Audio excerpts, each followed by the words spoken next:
এই শাকিব খান, কি অবস্থা? আজকে কথা বলবো হচ্ছে শাকিব খানের আপকামিং মুভি প্রিন্স নিয়ে। বিকজ সেটা হচ্ছে খুবই একটা বিগ বাজেটের একটা মুভি শাকিব খানের। পিছনে যেগুলো সিনেমা শাকিব ভাই করে আসছে সেগুলো সবগুলো রেকর্ড ব্যাক করবে হচ্ছে এই প্রিন্স সিনেমা দিয়ে। তো এটা তো খুব দুর্দান্তভাবে শুটিং চলছে ইন্ডিয়াতে। এবং এখানে কথা হচ্ছে যে আরেকটা যে রিসেন্টলি শাকিব খানের এই প্রিন্স সিনেমার কিছু লুক লিক হয়ে গেছে। লিক হয়ে গেছে বলবো না, তারা ইচ্ছাকৃতভাবে লিক করছে। আসলে এটা এভাবে লিক হওয়া তো সম্ভব না। এটা আমার মনে হয় যে তারা এটা প্রিন্স সিনেমার একটা প্রমোট হিসাবে কাজ করছে, হয়তোবা তারা এভাবে লোক রিলিজ করে। তো আমি মনে করি এটা সিনেমার একটা খারাপ দিক হতে পারে। বিকজ যারা সিনেমায় যাবে সিনেমাটা দেখার জন্য, তারা তো ওইখানে গিয়ে যদি শাকিব খানের ভিন্ন ভিন্ন লোক দেখে, তারা ওইখানে খুশি হবে তারা।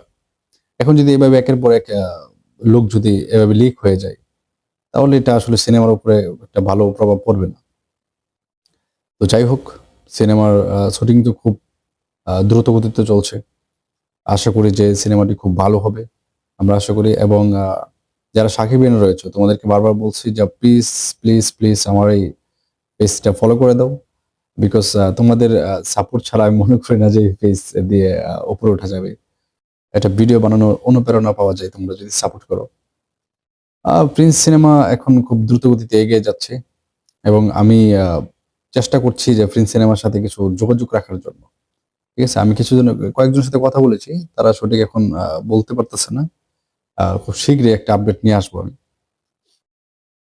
এবং তোমরা প্লিজ আমার এই পেজটি সাপোর্ট করে দিবে। সামনে ইনশাআল্লাহ আরো ভালো, ভালো ইনফরমেশন নিয়ে আসবো শাকিব ভাইয়ের। এবং এটা শুধুমাত্র শাকিব ভাইকে নিয়ে ভিডিও বানাবো এই পেজের মধ্যে।